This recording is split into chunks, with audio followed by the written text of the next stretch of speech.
Thank you. Deputy Minister Sharon Askel, Ambassador Yechiel Leiter, distinguished legislators from all 50 states, welcome, ladies and gentlemen. I want to begin by thanking you all for coming on this special visit. As we saw, for many of you, this is your first time here. Welcome to Israel. Welcome to Jerusalem, our eternal capital. 250 state legislators from 50 states, Republicans and Democrats. This extraordinary delegation is a testament to the depth of the bond between our nations. It's a living expression of our grand alliance. This is probably the most significant delegation brought yet to Israel by the Foreign Ministry. It's a part of a larger, ongoing public diplomacy campaign led by my ministry, and it is part of our effort to strengthen the great Israeli-American alliance. Israel has no greater friend than America. The US is a global superpower, but it is also a moral superpower. The Declaration of Independence that the Prime Minister just quoted, life, liberty, and the pursuit of happiness. This is what promised. America has not only upheld those values, it is and has been a beacon of light, liberty, and justice for the world. Through its bold leadership, America makes the world a better place. And America has no ally more effective than Israel. The alliance between our nations safeguards American national security interests. Israel is the only democracy in the Middle East, until now. From day one, and for 77 years already, it has been battling, we have been battling for our existence. We fought long and hard against the most radical and extremist enemies. Enemies of the United States too. Enemies that threatened our shared values. There is no better way for America to protect its values and interests in our region than its close partnership with Israel. This partnership was supremely demonstrated in our joint operation against Iran's nuclear facilities in June. Together, we prevented the world's most dangerous regime from obtaining the world's most dangerous weapon.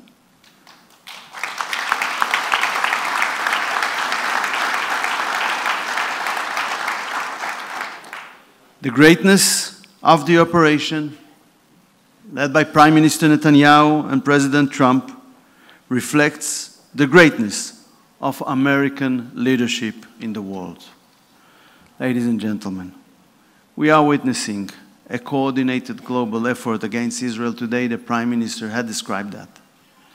It is not an attempt to change our borders.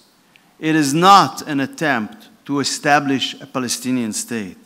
It is an attempt to eliminate the state of Israel, the only Jewish state. This is what it is.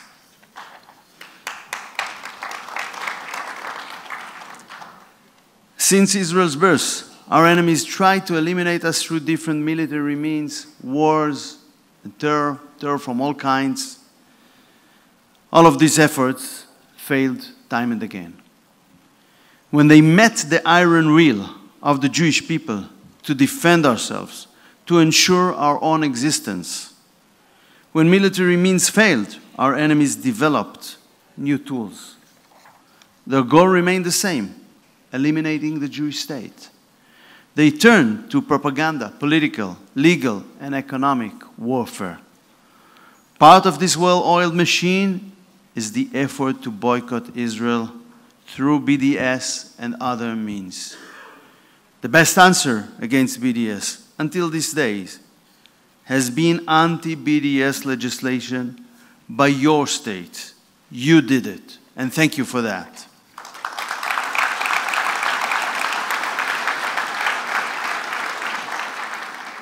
But now we are witnessing a new wave, a stronger wave, an increased use of this tool. Israel can defend itself by itself on the battlefield. We demonstrated that time and again. But we need your assistance in the fierce battle of delegitimization.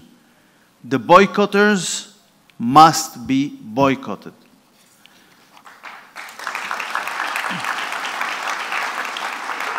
Those who delegitimize must themselves be delegitimized. The tools may be new, but the name of this campaign is very ancient.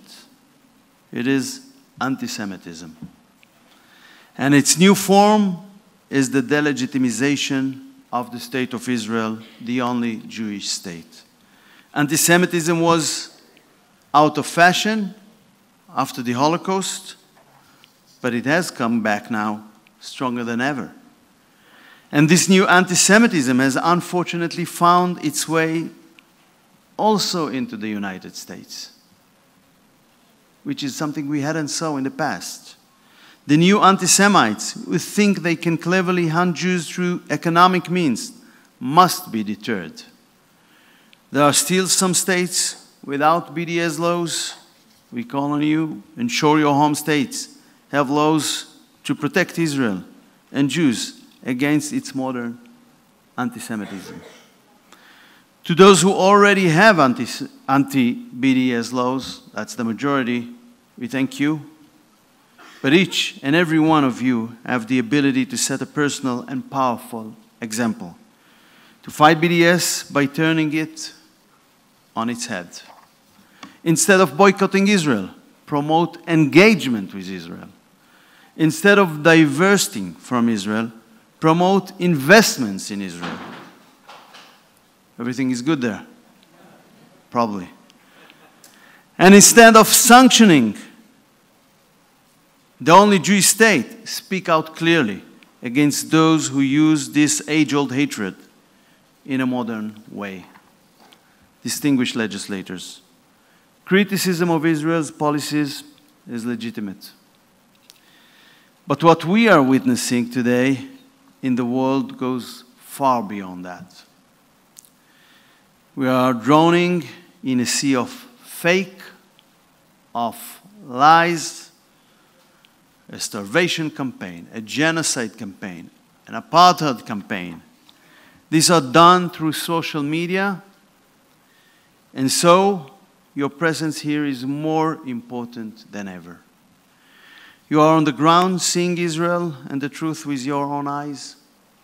Together, we must speak truth against lies. We must give voice to the facts over the fake propaganda being spread. I want to pay my condolences for the horrific murder of Charlie Kirk. He was a great friend of Israel. He helped us a lot. He understood that our battles are linked, that our fight for freedom, truth, and our civilization is basically one. It must be clearly stated, political violence has no place in our societies.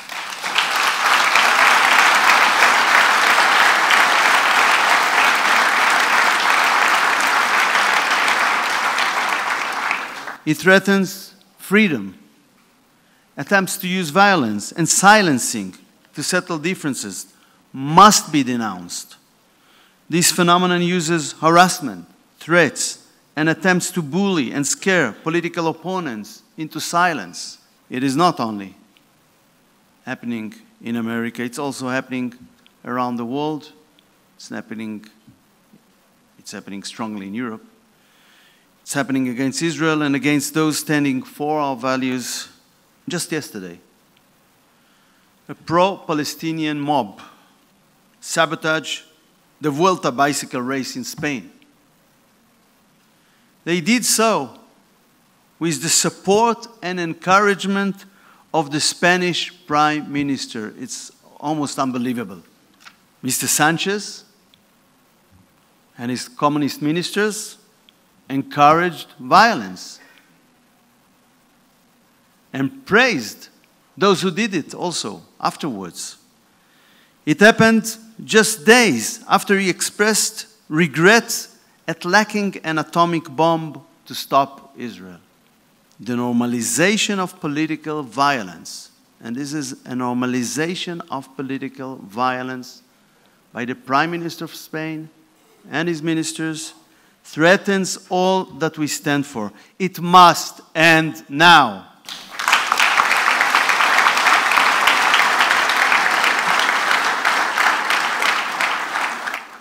Ladies and gentlemen, your presence here together in Israel represents America at its best.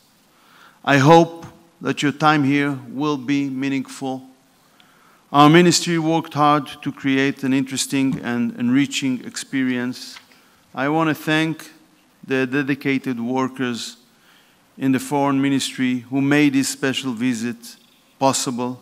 I especially want to thank our North American division headed by Lior Hayat. Thank you.